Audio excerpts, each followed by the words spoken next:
What up, dudes? It's Gaz, and welcome back to the Warframe video.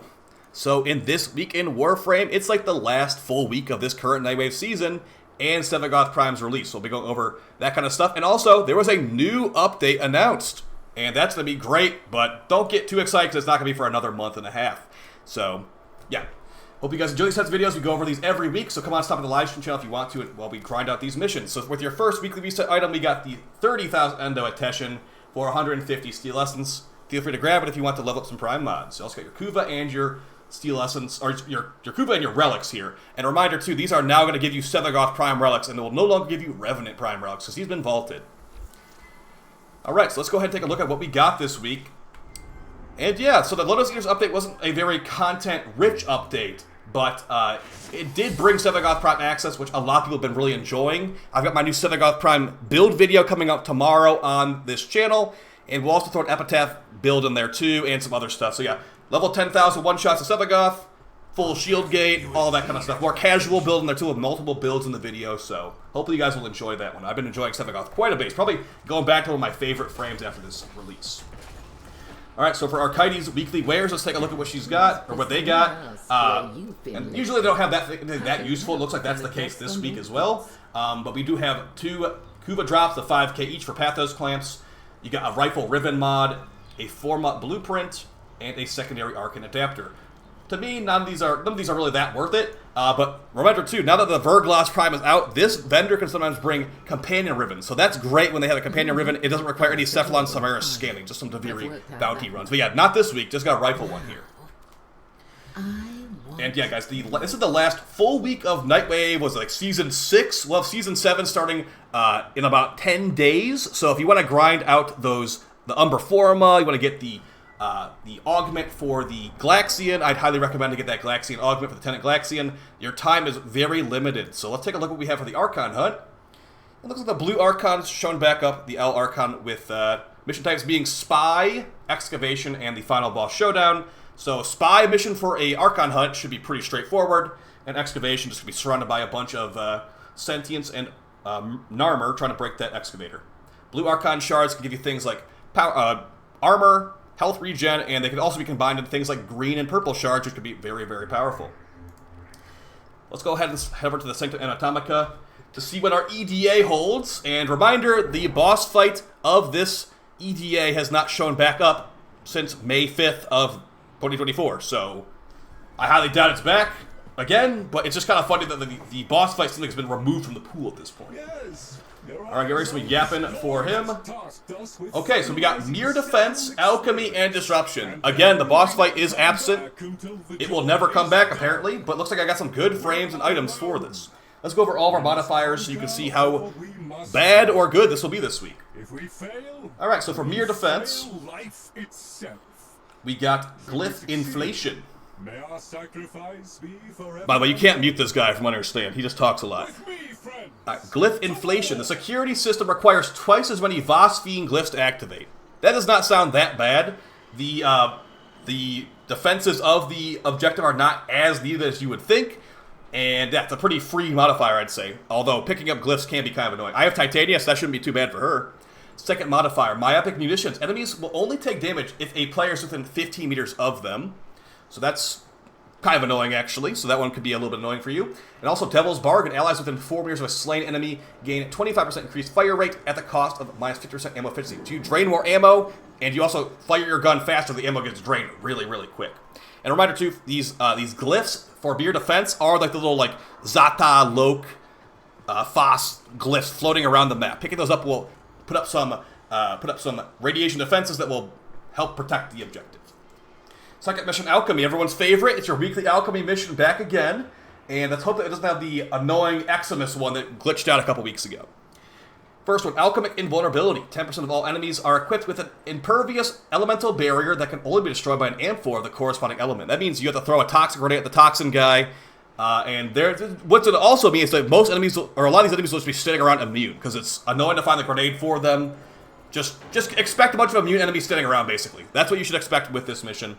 Next next modifier, another immune enemy modifier. Slow-moving immortal Deviri Luminous will drain health energy from allies that get too close. So you have immune enemies that need to have grenades thrown at them to make them damageable, and you have actually immune vampire clouds chasing you around, which will drain your health pretty quick, so be careful about not being tanky for that. And the final one, enemies will slowly regenerate their health, so yeah. They shouldn't be too bad, but yeah, there'll be very immune enemies in this mission. And for your final mission, the Disruption, let's see what we got this time. Enemies can... Okay, so we got a terrible modifier. Looks like, for the first one, Unified Purpose. Enemies can target and destroy conduits. Basically turns your Disruption mission into a defense mission as well. Be aware of that. It can be very, very annoying. Maybe like try to defend like a couple of them and then just do the rest as normal, because enemies will target these things and destroy them very, very fast. Second modifier, Alluring Arcanids. The dog robots will when they charge their attacks, they will drag enemies, or they'll drag Warframes into them, and that will also make it hit that lightning strike. So be careful about that. The dog robots will be more deadly than usual. And additionally, the Rogue Culverins, the other robots that aren't the dog robots, like the normal soldier robots, will deal additional damage to Overguard and mechs. Actually, 5 times damage to Overguard and mechs. So pretty hard hitting. Careful if you're using like Dante or Ember's Overguard Ogden or something along those lines. For individual modifiers, ooh, we got some pretty bad ones this week I'm seeing right here. Okay, well, starting off with the first one, Lethargic Shields. Shield recharge delay increased by 500%, so your shields are going to be unreliable at best. Quick shield restore abilities such as Harrow's Chains or stuff like that will be great here. Be aware of that. It also does, I believe it affects Jade's shield regen too, so you got to be really, really careful with those shields. Next one, Frame Curse Syndrome. Activating ability inflicts 50 damage upon you. That will be hitting your shields, so your shields might be not regenning, so be careful about casting too many abilities here. And here comes the bad modifiers. Gear Embargo, no gear allowed. That means no Spectres, no Elite on-calls, nothing that can make the mission a lot easier than it normally is. So that's an unfortunate one, but the next very unfortunate one to put alongside that is Transference Distortion. You can't even use your Operator or your Drifter. So no Drifter, Operator, or gear, and your shields basically don't exist. And you take 50 damage when you cast an ability, so your shields are going to be like damaged for a while whenever you cast an ability. So a pretty annoying EDA, I'd say. Hope you got some good gear that can carry you through this, because a lot of people might not have that. I'm looking at my guns right now; these look pretty terrible. So I'm gonna have to whip out the Grappler with Barrage and use your heavy Arcwing guns. Oh wait, you can't, because that's considered gear. So I'm in trouble. It looks like I'm gonna have to use Ember's abilities or something along the lines of that. Because yeah, heavy Arcwing guns are technically considered gear. That's your EDA. Get lots of Tau Shards, hopefully, from that one. And for Bird 3's Weekly Shard, this does require rank 5 with a Kavia Syndicate to obtain it, so just be aware of that. Get a blue shard at Bird 3, and that is going to be replacing the shard that was originally at Call, like months and months ago at this point.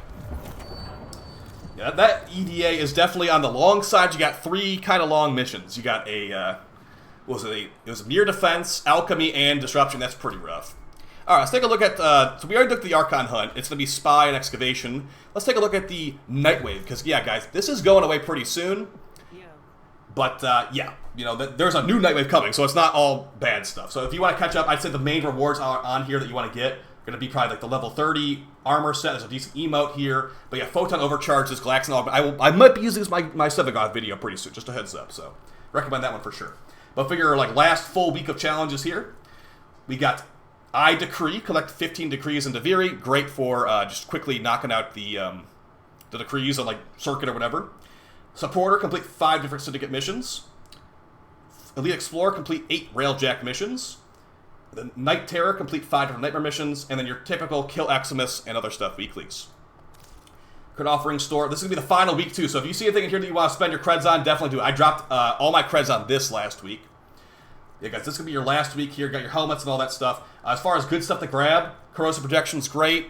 Sprint Boost is great. Efficient Beams is great if you want to use the Convectrix. And yeah, there's some other okay stuff down here as well. But yeah, I'd say mainly get some of these Aura mods or some Evergreen stuff. And yeah, I did not forget about Circuit. I just want to make sure that you are aware that the Nightwave is going away very soon, so don't procrastinate. You have 6 days, 23 hours from the time this video is being recorded. Alright, so let's move on to the normal circuit here. We've got Saren, Vauban, and Nova. If you might just looked at that Nightwave store right there and you saw Vauban in the Nightwave store, I'd say go for Vauban here. It will save you tons of Nightwave creds. But maybe you already have Vauban. I'd say second place on the annoying skill of farming is going to be Saren. Comes from Kayla to Fame. Nova's very easy to farm. She comes from the raptor on whatever the ice plant's called. So super easy to farm her. This week for normal circuit, go for Vauban, and you can thank me later. Save yourself some Nora creds. For Deviri and Steelpath Deviri on the circuit, let's see what we got this week. Okay, we got the week 2. Reminder though, if you haven't played in a while, you can choose things like Kuva or Rivens instead of Incarnons if you want to get those instead of Incarnons you might already have. And another reminder too, guys, this week is the week that is always able to be purchased from Cavallero in the Incarnon market for Platinum. So you don't need to only grind these out. If you prefer just to like buy your way to these Incarnons, you can do that. Just go to Cavallero on Zaramon to buy those. But yeah, let's just show you which ones you should go for if you do want to grind them out. We've got the Boar Incarnon, the Gamma Core Incarnon, the Anku Incarnon, the Gorgon Incarnon, and the Angstrom Incarnon. Now, these are all good. These are all good, but as far as what are the best ones, to me, well, I'm probably going to say the Boar and the Angstrom. But we're going to review all these just to show what they actually do. So, my favorite one this week, the Boar Incarnon, is a full auto shotgun. But that strength has been diminished now that every weapon is technically full auto with the new full auto setting. The Incarnon form on this will become a chaining beam, think like the Torrid, but instead of doing toxin damage like the Torrid, this does innately fire damage. It can have tons and tons of status chance. This chaining beam is quite nice because, yeah, you can go with a status route, you can go with a crit route, you can go the hybrid route. I'd recommend probably just go the either full status or full crit, but it can melt high-level enemies very well. And the primary shotgun mode that's not an Incarnon form is also very strong too. So a nice full auto shotgun for spamming out some shotgun shells. Very powerful. I might even have it myself. I got a video tomorrow. We'll see. I'm going to put probably multiple builds in there. And the Boar Prime is the recommendation on that one. For the Gamma Core, there's a Stenoid Gamma Core Incarnon. This thing's going to have a Vortex mode on the alt fire. But the problem with this thing is the beam is single target, and the Incarnon form is like a delayed explosion, like Vortex grenade launcher. Pretty fun, and it's also, I think it has magnetic built into it with the Gamma Core, so that's going to be nice against Overguard.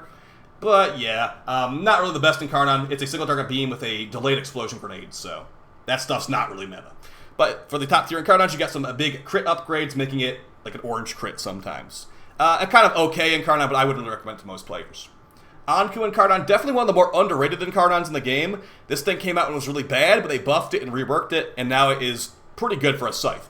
Now, I'd say that the Harmony and the Hate are definitely better than this, but yeah, this does still exist, so if you do want to try it out, on slide attack, the next 6 attacks all attacks for the next 6 seconds will be a guaranteed slash proc, and that guaranteed slash proc will combine with the guaranteed slash proc that's already on Scythe heavy attacks for a double guaranteed slash proc. So if you want double guaranteed slash procs, there you go. But beyond that, it's not really that special. It's just a good stat Scythe pretty much. So you use it for heavy attacks. You can use it for light attacks, but yeah, pretty much heavy attack weapon. If you got the Harmony, you got the Hate Incarnon, you don't really need this, but it's worth trying it, I'd say. And the Anku is pretty easy to get in the first place. The Gorgon Incarnon, you got 3 options here. The Prisma Gorgon, the Gorgon Wraith, and the Gorgon Normal. I usually use the Prisma Gorgon on this, but I'm pretty sure the Gorgon Wraith has similar stats. But the Incarnon form of this will be a delayed fire explosion, like auto rifle, basically. You fire out a bunch of bullets, and each of them have an individual like delayed explosion with additional fire damage on the embedded explosion. For the top tier Incarnons, you get some extra crit chance or status chance. I usually go with the crit chance because these things have not the best crit at base.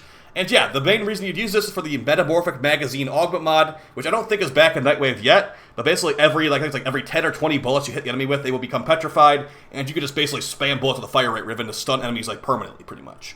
If you don't have that mod, it's still a pretty decent rifle, but it's mostly impact focused, so yeah, I'd probably recommend some other Incarnons over this one for sure. And for the final one, you get the Angstrom Incarnon. It's a rocket launcher pistol, and I'd recommend the Prisma Angstrom to install this on. The rocket launcher pistol becomes a rapid-fire bouncing fireball launcher when it becomes Incarnon form. Another nice thing about the Angstrom is that unlike things like the Gorgon and the Gamma Core, this thing builds Incarnon charge from body shots. You fire your rocket launcher down the hallway, you're inevitably going to get some Incarnon ammo from that hallway of enemies. You're going to hit probably 1 or 2 of them directly, I'd say. Yeah, once you charge it up, you get a full auto fireball launcher that can have lots and lots of crit stats, and it's just really powerful. So, as far as the best recommendations this week, it's going to be Boar Incarnon number 1, and Angstrom Incarnon number 2. As I said earlier, the Anku Incarnon is the only melee this week, but if you have the Hate Incarnon, you already have the Harmony non-Incarnon, those are very easy to use and very powerful. And this thing is easy to use and powerful as well, but yeah, I just think those ones are stronger personally. But yeah, these are the main ones this week. Alright, so that's going to be basically your weekly reset, guys. As stated earlier in the video, they did announce the new update that will be probably in like October. The Komi and the 5 Fates, with that new Volt skin being included, looks pretty cool.